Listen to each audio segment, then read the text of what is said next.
Comment une groupe qui semblait avoir tout réussi a-t-elle soudainement disparu des radars? Que s'est-il passé avec ABBA, ce quatuor suédois dont le nom évoque tant de nostalgie? Que ressent-on en écoutant leurs mélodies envoûtantes? C'est une histoire fascinante que nous allons explorer aujourd'hui, un récit qui dévoile comment 4 amis ont conquis le monde de la musique. En attendant, abonnez-vous à ma chaîne Mistar, likez et commentez en 7 mots, et si vous le jugez nécessaire, partagez cette vidéo avec d'autres, cela aidera beaucoup ma chaîne. Merci et continuons. Nous revenons à la fin des années 60, à une époque où les chemins de 2 jeunes musiciens, Björn Ulvaeus et Benny Andersson, se croisent. Björn, membre du groupe Folk Hootenanny Singers, et Benny, claviériste du groupe rock The Epstars, poursuivaient leurs rêves sur la scène musicale locale. À ce moment-là, ils n'avaient aucune idée des plans grandioses que la destinée leur réservait. Leur rencontre fut magique, une alchimie musicale indéniable qui allait donner naissance à quelque chose d'exceptionnel. Dans le même temps, 2 chanteuses de jazz, Agnetha Fältskog et Annifrid Lyngstad, connues sous le nom de Frida, naviguaient dans le monde de la musique avec grâce et charme. Aucune d'elles ne pouvait imaginer que leur vie allait basculer à jamais lorsque leurs chemins croiseraient ceux de Björn et Benny. Au début des années 70, ces 4 artistes ont commencé à écrire ensemble, et leur collaboration a rapidement pris de l'ampleur. Leur première performance, bien que non officielle, était empreinte d'une magie indescriptible. Leurs voix s'unissaient d'une manière qui ne laissait personne indifférent. En 1973, le groupe a décidé de participer au Melodifestivalen, la compétition suédoise pour sélectionner le candidat de la Suède à l'Eurovision. Bien qu'ils n'aient pas remporté cette première tentative, ils sont revenus l'année suivante, en 1974, avec le titre « Waterloo ». Cette chanson ne fut pas simplement une œuvre musicale, elle marqua une véritable révolution. Lors de leur prestation à l'Eurovision à Brighton, ABBA a captivé le public avec des tenues vives, une énergie contagieuse et un son électrisant se démarquant radicalement des performances habituelles de l'époque. Ils ne se contentèrent pas de gagner. Ils volèrent dans la vedette, attirant l'attention du monde entier. Le succès de Waterloo fut immédiat et fulgurant. Les gens voulaient en savoir plus sur ce groupe au nom singulier, ABBA, qui était l'acronyme des prénoms des membres, Agnetha, Björn, Benny et Annifrid. Leur musique, pleine de mélodies accrocheuses, a conquis le cœur de millions de fans. Rapidement, des succès tels que Honey, Honey et Ring Ring ont confirmé leur statut de roi de la pop. Mais au-delà de la musique, c'était leur image, leur chimie et la joie qu'ils dégageaient qui les rendaient irrésistibles. À la moitié des années 70, ABBA est devenu un phénomène mondial. Leurs albums se vendaient par millions et leurs chansons occupaient les premières places des charts, même dans des pays où l'on ne parlait pas leur langue. Qui se souciait des paroles quand la musique vous incitait à danser? Le titre « Dancing Queen », sorti en 1976, est devenu leur hymne, conquérant les classements mondiaux et laissant une empreinte indélébile dans l'histoire de la musique. C'était cette chanson qui vous faisait sentir invincible, même si vous ne dansiez que dans votre salon. Ce qui rendait ABBA véritablement unique, c'était leur capacité à toucher les gens au niveau émotionnel. Ils n'étaient pas seulement un groupe, ils étaient une ambiance, une vibration, une expérience à part entière. Les auditeurs se retrouvaient plongés dans leurs chansons, ressentant des émotions profondes. Que ce soit la mélancolie de Fernando ou le flirten de Take a Chance on Me, ABBA avait ce don de capturer des sentiments universels et de les exprimer à travers la musique. Cependant, avec un grand succès, vient également une pression immense. À la fin des années 70, ABBA était l'un des groupes les plus en vue du monde. Leurs concerts se vendaient en quelques minutes et leurs albums battaient des records sans cesse. Mais être au sommet n'était pas aussi glamour qu'il n'y paraissait. En coulisses, la pression était forte. Le groupe passait des heures interminables en studio, perfectionnant son son. Benny et Björn, en tant qu'auteurs de chansons méticuleux, ne se contentaient jamais de moins que la perfection. Ce souci du détail a propulsé ABBA vers de nouveaux sommets, mais a également créé une tension palpable dans le processus créatif. Un des secrets de leur succès résidait dans leur capacité à se réinventer constamment. Alors que d'autres groupes de l'époque restaient figés dans ce qui fonctionnait, ABBA explorait sans cesse de nouveaux sons et nouvelles thématiques. Ils ne se limitaient pas à produire de la pop, ils créaient des œuvres d'art. Leurs chansons racontaient de petites histoires, chacune capturant un moment, un sentiment ou un souvenir. Et ce n'était pas seulement leur musique, leur choix de vêtements audacieux et leurs performances théâtrales les ont incontestablement positionnés comme des icônes de la mode. Dans les années 80, ABBA avait atteint un niveau de succès dont la plupart des artistes ne pouvaient seulement rêver. Ils avaient vendu des millions de disques, remporté d'innombrables récompenses et laissé une marque indélébile sur l'industrie musicale. Pourtant, même dans la lumière éclatante de leur succès, des fissures commençaient à apparaître. La pression de la célébrité, combinée aux réalités de leur vie personnelle, commençait à se faire sentir. L'histoire de leur ascension est tout aussi captivante que leurs chansons. Mais comme nous le découvrirons bientôt, ce qui monte doit redescendre. La magie d'ABBA ne résidait pas seulement dans leur musique, mais aussi dans leur capacité à se connecter avec les gens à un niveau personnel. Leurs chansons, vibrantes et pleines de vie, cachèrent derrière les coulisses des dynamiques relationnelles tout aussi fascinantes.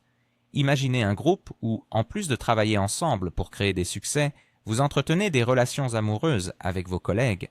Cela semble être un conte de fées, mais la réalité s'est avérée beaucoup plus compliquée. Lorsque ABBA a connu un tel succès, les relations personnelles au sein du groupe ont commencé à se dénouer, influençant leur musique et finalement leur héritage. Au cœur d'ABBA se trouvaient deux couples, Agnetha et Björn, Benny et Anni-Frid. Leurs histoires d'amour étaient tissées dans le tissu même du groupe, apportant une profondeur émotionnelle unique à leur musique.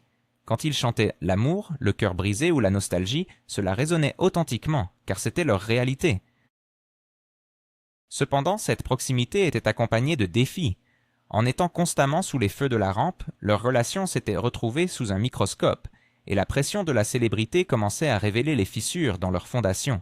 Les premiers jours de mariage d'Agnetha et Björn, pleins d'espoir, les avaient transformés en le couple idéal du groupe. La voix angélique d'Agnetha et le talent de compositeur de Björn créaient une alliance qui semblait indestructible. Mais au fur et à mesure que la popularité d'ABBA grandissait, les exigences sur leur temps et leur énergie augmentaient également. Les tournées interminables, les nuits blanches passées en studio.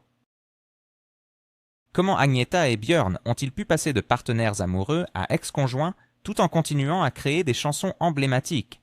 Quelles luttes secrètes se cachèrent derrière les mélodies entraînantes d'ABBA? Et pourquoi les divorces des membres du groupe ont-ils transformé leur musique en un reflet poignant de leur vie personnelle? La vie dans l'industrie musicale laissait peu de place à des moments de calme, essentiels pour la prospérité d'un mariage. Agnetha, en particulier, a lutté avec les pressions de la vie sur la route. Elle éprouvait une profonde nostalgie pour sa famille, son domicile, et pour la stabilité qui avait caractérisé sa vie avant que ABBA ne devienne un phénomène mondial. Benny et Frida, quant à eux, étaient confrontés à leurs propres défis.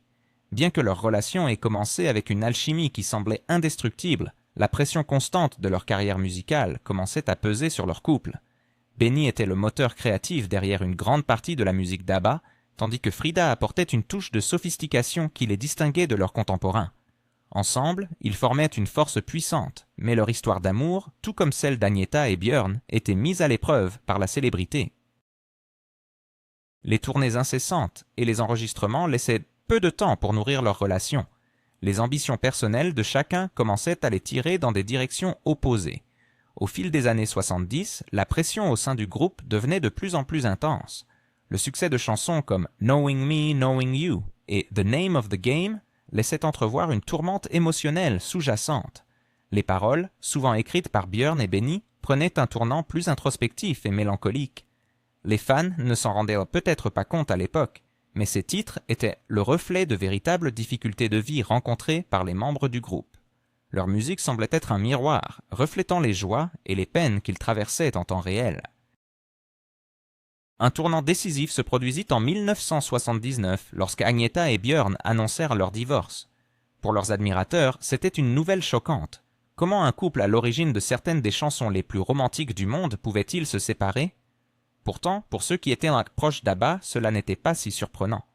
Les années de tournée et d'enregistrement avaient creusé un fossé entre eux. Ce qui était encore plus surprenant, c'était leur décision de continuer à travailler ensemble, malgré leur séparation. Imaginez devoir se confronter chaque jour à votre ex, pas seulement dans un cadre professionnel, mais aussi dans un domaine aussi chargé d'émotions que la création musicale. Leur capacité à maintenir leur engagement envers ABBA témoignait de leur dévouement, mais la tension ne s'arrêta pas là. À peine 2 ans plus tard, Benny et Frida emboîtèrent le pas, annonçant eux aussi leur divorce. À ce stade, la dynamique émotionnelle au sein du groupe était aussi complexe que les harmonies de leurs chansons. 4 personnes qui avaient autrefois partagé leur vie personnelle et professionnelle se retrouvaient à naviguer sur un champ de mines émotionnelles. Malgré tout, ils continuaient à créer de la musique ensemble, insufflant leur douleur et leur résilience dans chaque note. Ce qui est fascinant dans cette période de l'histoire d'ABBA, c'est comment leurs difficultés personnelles semblaient alimenter leur créativité. Certaines de leurs chansons les plus poignantes ont été écrites durant cette période tumultueuse, notamment The Winner Takes It All, que beaucoup considèrent comme un écho du divorce d'Agnetha et Björn. Cette chanson est d'une beauté saisissante et ses paroles pénètrent directement le cœur. L'interprétation d'Agnetha est brute et émotionnelle, ce qui en fait l'une des performances les plus mémorables d'ABBA. Bien que Björn ait toujours affirmé que la chanson n'était pas autobiographique, il est difficile de ne pas percevoir dans la musique des échos de la douleur réelle qu'il ressentait. En dépit des bouleversements émotionnels, le professionnalisme d'ABBA demeurait inébranlable. Ils se présentaient régulièrement en studio, performaient devant leurs fans et maintenaient une façade unie. Cependant, en coulisses, des changements se produisaient. Les relations amicales, qui autrefois formaient dans le socle du groupe, devenaient de plus en plus tendues. Ce n'était pas qu'ils ne se souciaient plus les uns des autres, loin de là, mais le poids de leur histoire commune, associé à la pression de maintenir leur succès, créait une tension insoutenable. Au début des années 80, les fissures devenaient de plus en plus visibles. La musique du groupe, bien qu'elle restât exceptionnelle, commençait à résonner avec un sentiment de fatigue. Des chansons comme One of Us et When All Is Said and Done portaient en elles un sentiment d'accomplissement, comme si les membres du groupe disaient adieu non seulement à leurs fans, mais aussi les uns aux autres. Les joies éclatantes qui avaient défini leur premier succès cédèrent la place à une réflexion plus profonde et à une mélancolie douce amère. Il est essentiel de se rappeler qu'ABBA n'était pas simplement un groupe, mais une famille, et comme toute famille, ils avaient leur part de haut et de bas. Ce qui rend leur histoire si captivante, c'est la manière dont ils ont su transformer ces expériences en musique. Leur musique n'était pas seulement des mélodies mémorables, mais des instantanés de leur vie, reflétant avec une honnêteté indéfectible les moments de joie et de tristesse. C'est ce qui a fait d'ABBA un groupe si spécial. Ils ne chantaient là pas seulement sur l'amour et les cœurs brisés, ils vivaient ces émotions. En revanche, à mesure que les années 80 avançaient, ABBA se retrouvait au bord du gouffre. Leur musique gardait toujours son charme, avec des mélodies tout aussi mémorables qu'auparavant, et leur capacité à raconter des histoires à travers la chanson n'avait pas fléchi. Mais le poids émotionnel qu'ils portaient commençait à percer chaque recoin de leur vie professionnelle. Ce n'était plus uniquement une question de création musicale, c'était une lutte pour maintenir un groupe devenu un tourbillon émotionnel, rempli de contradictions non résolues et de dynamiques changeantes. Les fissures qui avaient commencé à apparaître après les divorces se transformaient très désormais en fractures. Les années de travail en étroite collaboration, partageant chaque succès, chaque échec, chaque triomphe créatif et chaque douleur de cœur, commençaient à se faire sentir. Ce qui était autrefois une amitié unie par un rêve commun devenait un fardeau. Ils ne faisaient plus simplement de la musique, mais cherchaient à trouver un équilibre délicat entre professionnalisme et émotion personnelle. L'une des plus grandes problématiques auxquelles ABBA a dû faire face à cette époque fut l'attention constante des médias. Peu importait où ils se tournaient, ils étaient entourés par la presse, scrutant chacun de leurs pas, chaque parole de leurs chansons et chaque performance. Les gens s'intéressaient non seulement à leur musique, mais également au drame qui l'accompagnait. Les fans spéculaient sur l'auteur des paroles, cherchant à déchiffrer leur signification. S'agissait-il de messages voilés entre ex-amants ou de fragments de conversations privées transformés en art public? Malgré leurs efforts pour rester professionnels, ils ne pouvaient pas complètement échapper à ces questionnements.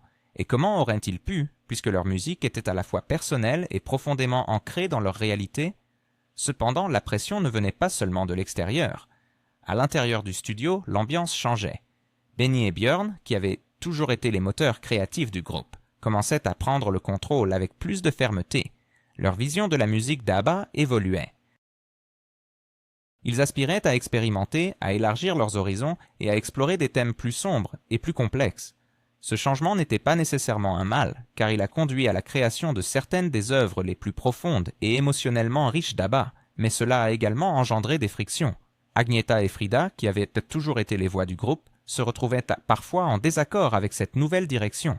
La collaboration harmonieuse qui avait autrefois défini ABBA ressemblait désormais plus à un tirage de cordes. Un des exemples les plus frappants de cette tension créative émergèrent lors de l'enregistrement de The Visitors, leur dernier album studio. Ce n'était plus la flamboyante ABBA des années Dancing Queen. C'était un groupe qui avait traversé des épreuves. Qui aurait cru que derrière le sourire radieux d'ABBA se cachait une réalité si sombre? Comment Agnetha, Björn, Benny et Anni-Frid ont-ils réussi à maintenir leur professionnalisme alors que leur vie personnelle était en pleine tourmente? Et que dire de ce moment charnière où la musique disco, qui avait fait leur renommée, perdait de son éclat face à l'émergence de nouveaux styles musicaux? Plongeons dans l'histoire poignante d'un groupe qui a su captiver des générations tout en luttant contre des défis personnels et professionnels. Les adieux d'ABBA sont enveloppés de mélodies mélancoliques et de paroles poignantes. En écoutant leur dernier album, on ressent presque la lourdeur des épreuves qu'ils ont traversées. Malgré une musique devenue plus sombre, le professionnalisme d'ABBA demeurait inégalé. Sur scène, ils continuaient d'éblouir leur public avec la même énergie et le même charisme qui les avait propulsés au sommet. Si vous aviez assisté à l'un de leurs concerts, vous n'auriez certainement pas deviné que tout n'allait pas bien. Ils souriaient, dansaient et maîtrisaient chaque note à la perfection. Pourtant, en coulisses, la situation était tout autre. La pression émotionnelle de rester ensemble malgré des vies personnelles en désaccord devenait écrasante. En parallèle, le paysage musical était en pleine mutation. Au début des années 1980, la pop évoluait à une vitesse fulgurante. De nouveaux sons, de nouveaux artistes et des tendances inédites prenaient le devant de la scène. ABBA se retrouvait alors dans une position délicate. Bien qu'ils jouissent encore d'une immense popularité, l'univers musical changeait autour d'eux. Le disco, qui avait été l'âme de leur son, perdait de sa popularité. Le synth-pop et le new wave s'emparaient des chars, et bien qu'ABBA ait toujours été prêt à s'adapter, cette transition se faisait désormais sous le poids de problèmes personnels qui pesaient sur leurs épaules. Il est difficile de rester à flot dans une industrie en pleine mutation lorsque vous luttez déjà pour maintenir votre groupe uni. Malgré ces obstacles, ABBA a poursuivi son chemin. Ils ont sorti plusieurs nouvelles chansons, dont la touchante « The Day Before You Came », souvent considérée par les fans comme l'une de leurs œuvres les plus émouvantes. Mais à ce stade, le tableau était clair. Les membres du groupe ne luttaient pas seulement avec des défis créatifs et émotionnels, mais commençaient également à explorer d'autres avenues. Benny et Björn en particulier tournèrent leur attention vers le théâtre musical, posant les bases de projets tels que Chess. Pendant ce temps, Agnetha et Anni-Frid aspiraient à des carrières en solo. Il devenait évident qu'ABBA n'était plus leur seule priorité. À la fin de 1982, le groupe décida discrètement de prendre une pause. Ce n'était pas une séparation officielle, du moins pas au début. Aux fans et à la presse, ils expliquèrent qu'ils prenaient simplement un congé pour se concentrer sur des projets individuels. Cependant, au fil des années, il devint clair que cette pause serait permanente. ABBA touchait à sa fin, mais pas avec fracas, plutôt avec un au revoir doux amer. La dissolution d'ABBA n'était marquée par aucun moment dramatique. Il n'y avait ni dispute explosive, ni annonce finale. Au lieu de cela, il s'agissait d'un lent effritement. Un groupe qui avait investi tant d'énergie dans sa musique décidait finalement qu'il était temps de la laisser aller. La façon dont ils ont terminé leur parcours témoigne de leur respect mutuel et de leur dévouement envers leurs fans. Ils ne souhaitaient pas ternir leur héritage avec des drames publics ou des titres racoleurs. Au contraire, ils ont choisi de laisser leur musique parler d'elle-même, laissant derrière eux des œuvres intemporelles. Lorsque ABBA a finalement décidé de se retirer des projecteurs, ce n'était pas simplement la fin d'un groupe, c'était comme la fermeture d'un chapitre entier de l'histoire de la pop. Leur présence avait été si intégrante à la culture qu'imaginer un monde sans nouvelles chansons d'ABBA semblait presque impossible. Cependant, lorsque les membres se sont séparés, l'histoire ne s'est pas arrêtée là. Au contraire, elle est entrée dans une nouvelle phase, remplie de nostalgie, de réévaluation et de l'indémodable puissance de leur musique. Les années 1980 furent une période étrange pour l'héritage d'ABBA. Pendant que les membres de ce groupe emblématique s'illustraient dans des projets solos, leur présence collective semblait s'effacer. La pop évoluait à une vitesse vertigineuse, et le son brillant d'ABBA ne correspondait plus tout à fait aux tendances de la décennie. Benny et Björn ont dirigé leur énergie vers le théâtre musical, produisant des œuvres comme Chess, qui démontraient leur talent pour composer des pièces émotionnellement complexes. Le musical n'était pas simplement un projet annexe, mais une entreprise artistique à part entière, avec des chansons aussi raffinées que celles qu'ils avaient créées avec ABBA. Des morceaux comme I Know Him So Well sont devenus des succès à part entière, prouvant que la magie de Benny et Björn ne se limitait pas à leur groupe. Pendant ce temps, Agnetha et Anni-Frid prenèrent des chemins radicalement différents. Agnetha se lançait dans une carrière solo, sortant des albums qui mettaient en avant sa voix céleste et sa profondeur émotionnelle. Bien qu'elle ait connu un certain succès, il était évident que la vie sous le feu des projecteurs la pesait. Plus réservée que les autres membres, son retrait d'ABBA ne lui a pas apporté la paix qu'elle espérait. Au contraire, cela semblait intensifier la pression dont elle tentait de s'échapper. Annie Fried, en revanche, a abordé cette nouvelle phase de sa vie avec enthousiasme. Elle a sorti des albums solo, dont le très acclamé Something's Going On, produit par Phil Collins. Cet album, qui s'écartait du son typique d'ABBA, offrait une composition plus sombre et rock, révélant une autre facette de son talent.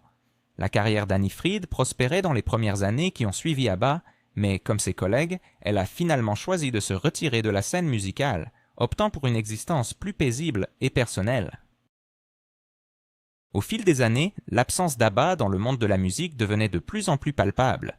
Pour leurs fans, cela était un mélange doux-amer. Le groupe leur avait tant donné, mais son départ laissait un vide que personne d'autre ne semblait capable de combler.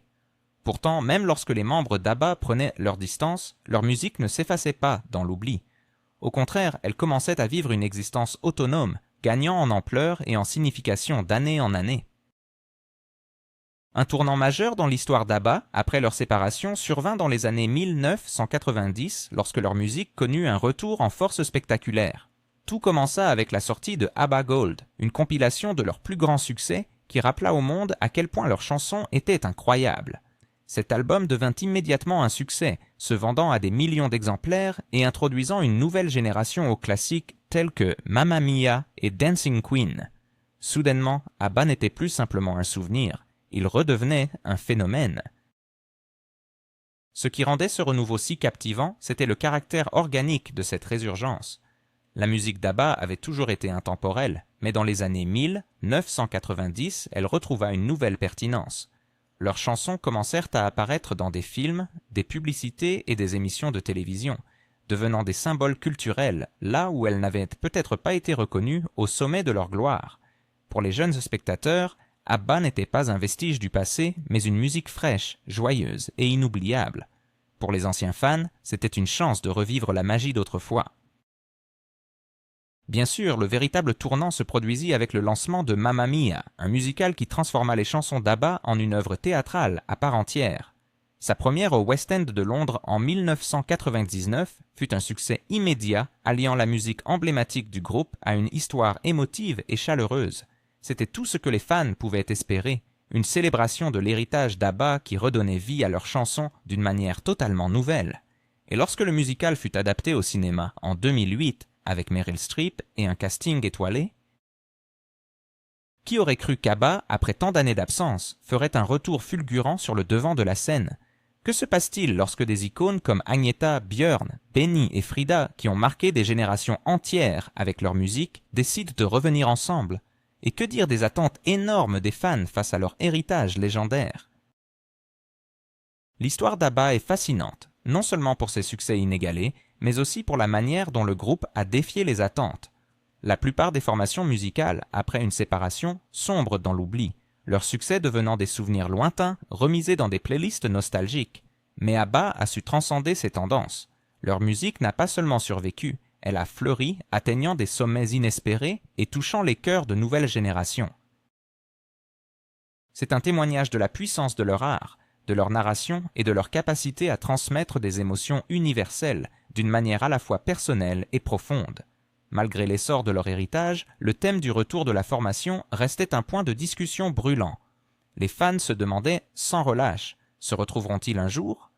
Les membres du groupe, toujours interrogés à ce sujet, laissaient parfois entrevoir une lueur d'espoir, tout en affirmant clairement que le retour n'était pas à l'ordre du jour. Il ne s'agissait pas de rancune, il était évident qu'ils se respectaient et s'appréciaient. Cependant, ils avaient à la conscience que la magie d'ABBA était intimement liée à une époque et un lieu précis. Tenter de la retrouver risquait de causer plus de mal que de bien. Malgré cela, le rêve d'un retour continuait de vivre, alimenté par des rumeurs et des allusions sporadiques.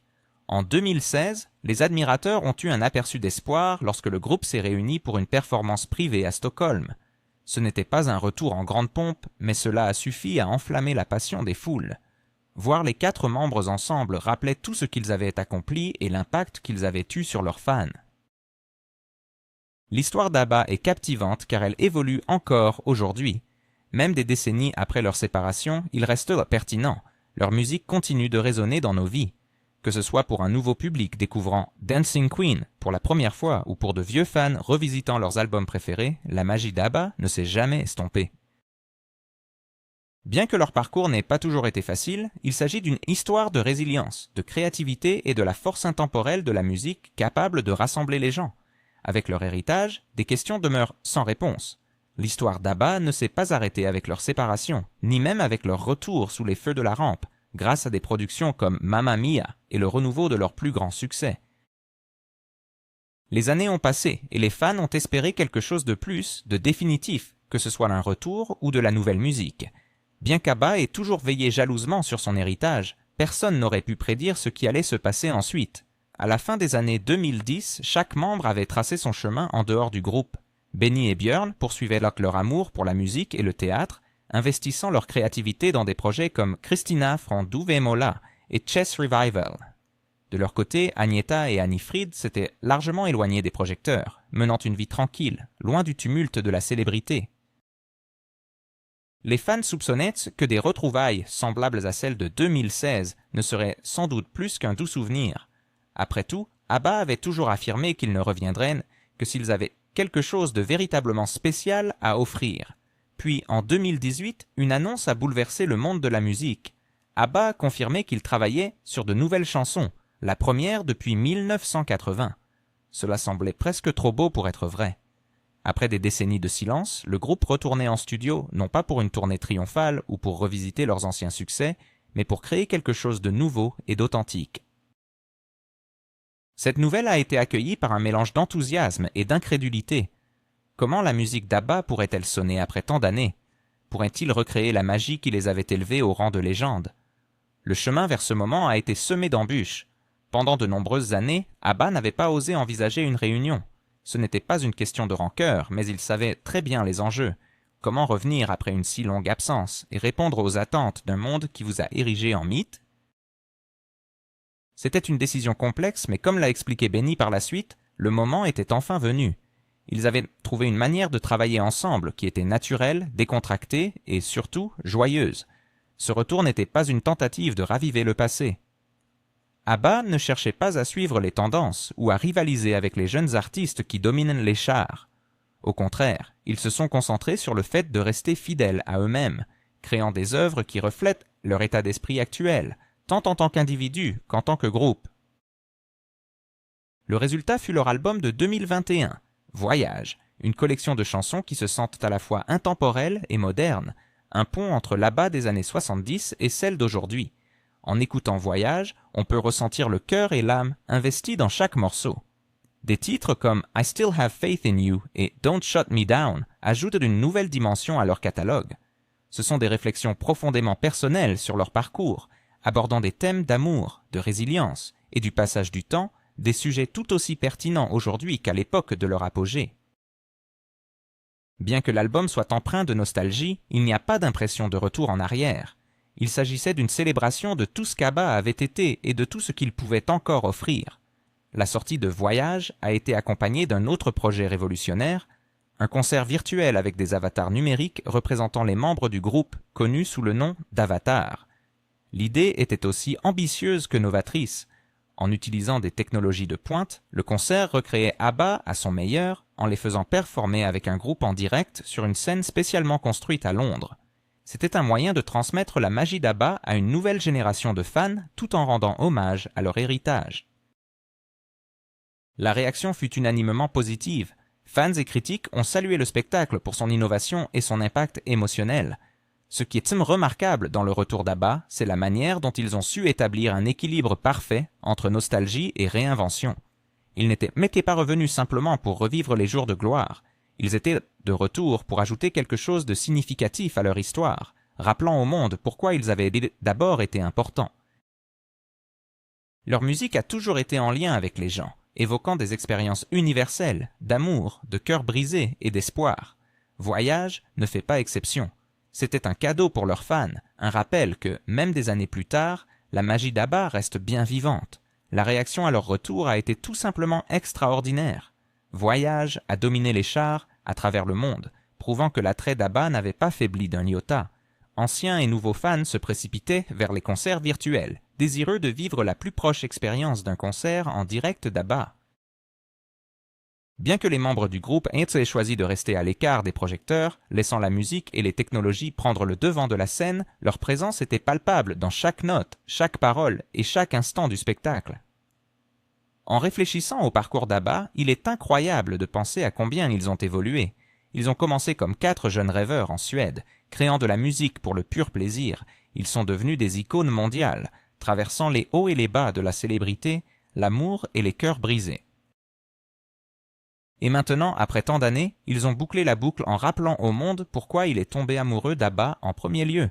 Ce n'est pas seulement une question de musique, c'est une question... Vous vous êtes déjà demandé pourquoi certaines histoires prennent des tournures inattendues, à l'image de celles de personnages comme Jean et Marie? Qu'est-ce qui rend leur parcours si captivant et imprévisible? Peut-être que, finalement, c'est cette même imprévisibilité qui attire notre attention et nous pousse à réfléchir.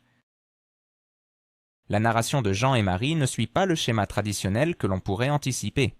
Au contraire, les rebondissements de leur aventure sont à la fois surprenants et fascinants. Imaginez un récit où chaque tournant semble défier les attentes, où les choix des personnages sont imprévisibles, ce qui rend le tout encore plus palpitant. Cet aspect inattendu ne fait pas seulement avancer l'intrigue, il nous invite également à nous interroger sur les motivations et les décisions des protagonistes. Qu'est-ce qui se passe dans l'esprit de Jean quand il prend une décision risquée? Ou comment Marie réagit-elle face à l'inconnu? Ces questions cruciales peuvent révéler beaucoup sur leur caractère et leur développement tout au long de l'histoire.